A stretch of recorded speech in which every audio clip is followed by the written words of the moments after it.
পরাণ ও হাওয়া সিনেমায় অভিনয়ের পর বেশ আলোচিত হয়েছেন শরীফুল রাজ। আসন্ন ঈদে একই সঙ্গে 3 সিনেমা নিয়ে আসছেন এই তারকা।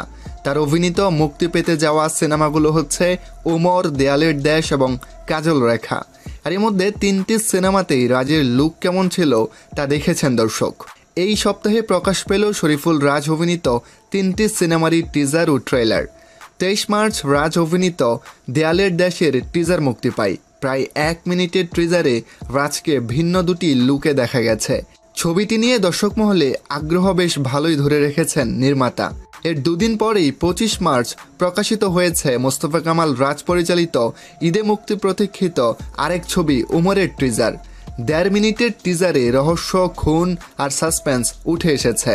রাজের আলাদা কোনো লুক অবশ্য এই টিজারে দেখা যায়নি, তবে দর্শক এই ছবিটি নিয়ে আশাবাদী।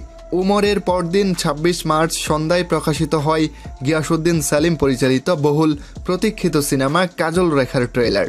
সেই ছবিতেও রাজকে পাওয়া গেছে গুরুত্বপূর্ণ চরিত্রে। 2.5 মিনিটের ট্রেলারে রাজের ভিন্ন ভিন্ন লুক প্রশংসা পাচ্ছে সিনেপ্রেমী দর্শকদের কাছে।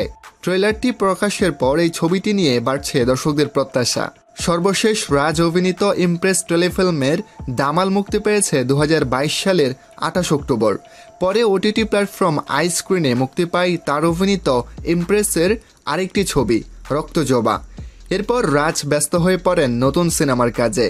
প্রায় 18 মাস পর একসঙ্গে 3টি সিনেমা নিয়ে স্ক্রিনে আসছেন তিনি।